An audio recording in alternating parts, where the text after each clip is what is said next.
ব্রহ্মাস্ত্র ব্রহ্মস, সেই ব্রহ্মসের নতুন ইউনিট লখনৌয়ে, যেখানে মিসাইল টেস্ট করা যাবে, নানা রকম পরীক্ষা নিরীক্ষা করা যাবে, যার উদ্বোধন করলেন রাজনাথ সিং, ভার্চুয়ালি উদ্বোধন করলেন। এবং ভারত কতটা শক্তিশালী, ভারত কতটা এগোচ্ছে ধীরে ধীরে টেকনোলজির দিক থেকে, সমরাস্ত্রের দিক থেকে, সে কথাই জানালেন উদ্বোধন করতে গিয়ে রাজনাথ সিং। ब्रह्मोस दुनिया के सबसे तेज सुपरसोनिक क्रूज मिसाइल्स में से एक है। ब्रह्मोस सिर्फ एक हथियार नहीं है, बल्कि यह अपने आप में एक मैसेज है। मैसेज हमारी आर्म्ड फोर्सेस के स्ट्रेंथ का है। मैसेज दुश्मन के प्रति हमारी डेटरेंस का है, प्रतिरोधक क्षमता का है। मैसेज हमारी बॉर्डर्स की सेफ गार्डिंग के हमारी प्रतिबद्धता का है। आज ही के दिन 1998 में श्रद्धेय अटल बिहारी वाजपेयी जी के नेतृत्व में हमारे वैज्ञानिकों ने पोखरण में परमाणु परीक्षण करके दुनिया को भारत की ताकत दिखाई थी। मिसाइल मैन और हमारे पूर्व राष्ट्रपति डॉक्टर एपीजे अब्दुल कलाम ने यह कहा भी था कि unless India stands up to the world, no one will respect us in this world. दुनिया कमजोरों का नहीं, बल्कि शक्तिशाली का सम्मान करती है। जब तक कोई देश ताकतवर नहीं होगा, दुनिया उसका सम्मान नहीं करेगी। উচ্চ ক্ষমতা সম্পন্ন দূরপাল্লার মিসাইল ব্রহ্মস, ব্রহ্মস শব্দের থেকে 3 গুণ বেশি দ্রুতগতি সম্পন্ন। এই ব্রহ্মসের শক্তি কতটা? উত্তরপ্রদেশের মুখ্যমন্ত্রী যোগী আদিত্যনাথ বলছেন, পাকিস্তানকে একবার জিজ্ঞেস করে আসুন, ওরা বলতে পারবে। ब्रह्मोस मिसाइल क्या होती है, अभी आपने ऑपरेशन सिंदूर के अंदर इस मिसाइल के पराक्रम की एक झलक देखी होगी, और नहीं देखी होगी तो कम से कम पाकिस्तान वालों से पूछ लेना चाहिए कि ब्रह्मोस मिसाइल की ताकत क्या है। आतंकवाद को जब तक हम पूरी तरह कुचलेंगे नहीं, तब तक समस्या का समाधान होगा भी नहीं। अब समय आ गया है जब इसको कुचलने के लिए, उसको उसकी भाषा में जवाब देने के लिए तैयार होगा। और इस दिशा में भारत ने ऑपरेशन सिंदूर के माध्यम से दुनिया को एक संदेश दे दिया है। অপারেশন সিঁদুরে ব্রহ্মস ব্যবহার হয়েছে, আর আমাদের আকাশ সীমায় যাতে কোনো মিসাইল, কোনো ড্রোন না আসতে পারে তার জন্য সুদর্শন চক্র S-400 উচ্চ ক্ষমতা সম্পন্ন এয়ার ডিফেন্স সিস্টেম ব্যবহার হয়েছে। আর কি কি ব্যবহার হয়েছে, কি কি আছে আমাদের কাছে, যার জন্য ভয় পাচ্ছে পাকিস্তান, দেখুন।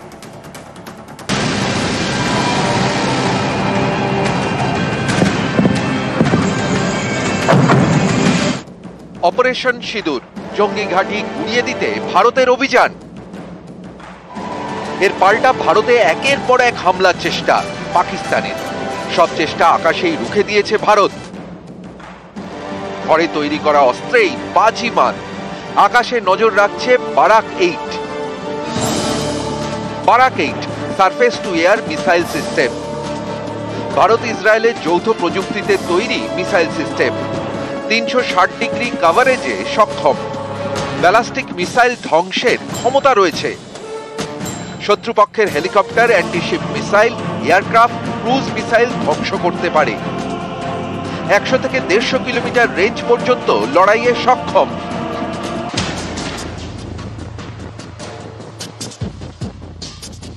বারাক 8 ভারত ইসরায়েলের যৌথ প্রযুক্তিতে তৈরি, কিন্তু পাকিস্তানের হামলা আকাশপথে এর আগেও রুখে দিয়েছে ভারতের তৈরি 3 বাহুবলী।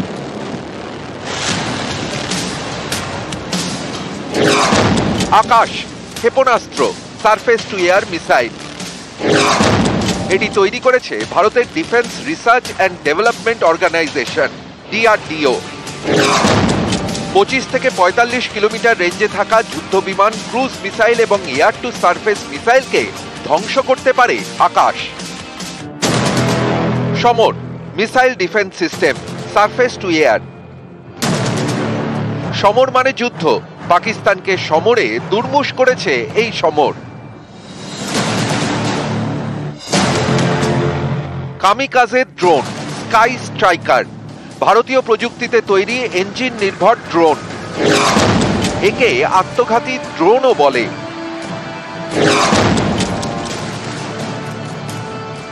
ঘরে তৈরি অস্ত্র দিয়ে আকাশেই পাকিস্তানকে দুর্মুষ করেছে ভারত। বিদেশি অস্ত্র ব্যবহার করেও বেসামাল পাকিস্তান।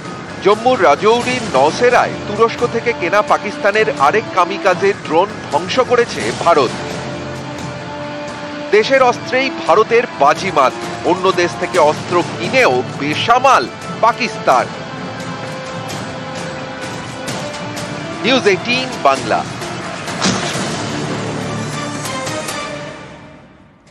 অপারেশন সিঁদুর এখনো শেষ হয়নি।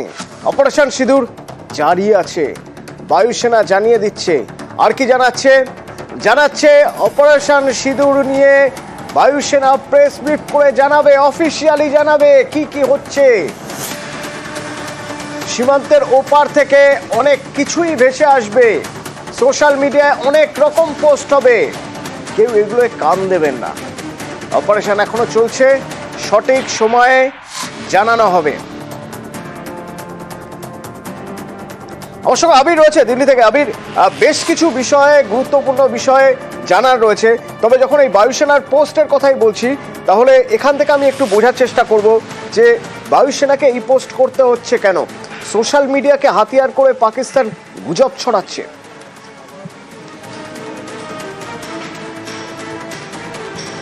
অতনু, ভারত শুধুমাত্র প্রতিরক্ষা ক্ষেত্রে বা কূটনৈতিক লড়াই এই পাকিস্তানের সাথে লড়ছে না, এর পাশাপাশি ভারতকে লড়তে হচ্ছে তথ্য দিয়ে। অনেকেই বলছেন যে বর্তমান অবস্থাতে দাঁড়িয়ে সাইবার ওয়ার, ইনফরমেশন ওয়ার, এই ভারত পাকিস্তানের মধ্যে যে উত্তেজনা, তার মধ্যে ভীষণ রকমভাবে প্রবহমান। এক্ষেত্রে দাঁড়িয়ে তুমি দেখতে পেয়েছো যে ভারতের তরফ থেকে যে তথ্য, ভিডিও ফুটেজ প্রকাশ করা হয়েছে, দাবি করা হয়েছিল, সেগুলোকে পরিষ্কার প্রমাণ হিসাবে দেখানো হয়েছে। এবং ভারত যে 11টা পাকিস্তানের যে বায়ুসেনার ঘাঁটিতে হামলা চালিয়েছে, সেই সংক্রান্ত তথ্য প্রমাণের বিষয়ে উল্লেখ হয়েছে। এবং গতকাল ভারতের তরফ থেকে যখন সাংবাদিক সম্মেলন করা হয়, তখন দেখানো হয়। পাল্টা পাকিস্তান বলতে শুরু করেছিল ভারতের বায়ুসেনা ঘাঁটি নাকি তারা বেশ কতগুলি জায়গাতে হামলা চালিয়েছে, সেই বায়ুসেনা ঘাঁটিগুলোর প্রকৃতপক্ষে কি অবস্থা তারও তথ্য প্রমাণ কালকে সোফিয়া কুরেশি এবং ভূমিকা সিং, তারা দুজন ধরে তুলে ধরেছিলেন। আজকে ভারতীয় বায়ুসেনার তরফ থেকে বিবৃতি দেওয়ার কারণ হচ্ছে দুটো। প্রথমত, এক, পাকিস্তানের মিথ্যাচার বন্ধ করা। দুই, ভারতের হাতে যে সমস্ত তথ্য প্রমাণ রয়েছে সেগুলোকে যথাসময়ে প্রকাশ করা হবে। আর 3 নম্বর, অনেকেই এটা প্রশ্ন করছেন, সেটা হচ্ছে তাহলে কি সংঘর্ষ বিরতির এই প্রসঙ্গ নিয়ে আলোচনা হওয়ার প্রেক্ষিতে তাহলে সন্ত্রাসবাদের বিরুদ্ধে যে লড়াই চলছিল, যে আক্রমণ ভারতে গিয়েছিল, সেটা কি থেমে রয়েছে? ভারতীয় বায়ুসেনার তরফ থেকে আজকে পরিষ্কার করে জানিয়ে দেওয়া হয়েছে operation is still going on, অর্থাৎ অপারেশন এখনো পর্যন্ত চলছে। এবং তার কিছুক্ষণের মধ্যে, এই বিবৃতি আসার কিছুক্ষণের মধ্যেই রাজনাথ সিং যখন প্রতিরক্ষা মন্ত্রী ব্রহ্মসের নতুন ইউনিটের উদ্বোধন করছিলেন, তিনিও সেখানে কার্যত মনে করিয়ে দিয়েছেন যে উড়ি পাঠানকোটের পর ভারত এয়ার স্ট্রাইক করে কি করেছিল গোটা বিশ্ব তা দেখেছে। আর পাহেলগামের পর পাকিস্তানে ঢুকে যেভাবে একের পর এক মাল্টিপল স্ট্রাইক ভারত করে এসছে, তাও বিশ্বের মানুষজন দেখতে পাচ্ছে।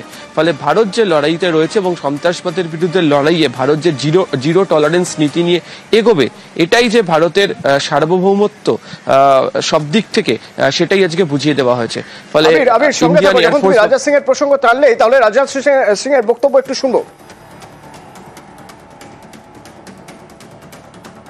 जिन भारत विरोधी और आतंकी संगठनों ने भारत माता के मस्तक पर हमला करके कई परिवारों के सिंदूर मिटाए थे, उन्हें भारतीय सेना ने ऑपरेशन सिंदूर के माध्यम से इंसाफ दिलाने का काम किया है। ऑपरेशन सिंदूर सिर्फ एक सैन्य कार्रवाई भर नहीं है, बल्कि भारत की राजनैतिक, सामाजिक और सामरिक इच्छा शक्ति का प्रतीक है। भारत आतंकवाद के खिलाफ जब भी कोई कार्रवाई करेगा, तो आतंकवादियों और उनके आकाओं के लिए सरहद पार की जमीन भी सुरक्षित नहीं रहेगी। हमने उनके आम नागरिकों को कभी निशाना नहीं बनाया था, मगर पाकिस्तान ने न केवल भारत के नागरिक इलाकों को निशाना बनाया, बल्कि मंदिर, गुरुद्वारा, गिरजाघर पर भी हमले करने का प्रयास किया। हमने केवल सीमा से सटे सैन्य ठिकानों पर ही नहीं कार्रवाई की, बल्कि भारत की सेनाओं की धमक उस रावलपिंडी तक सुनी गई, जहां पाकिस्तानी फौज का हेडक्वार्टर मौजूद है।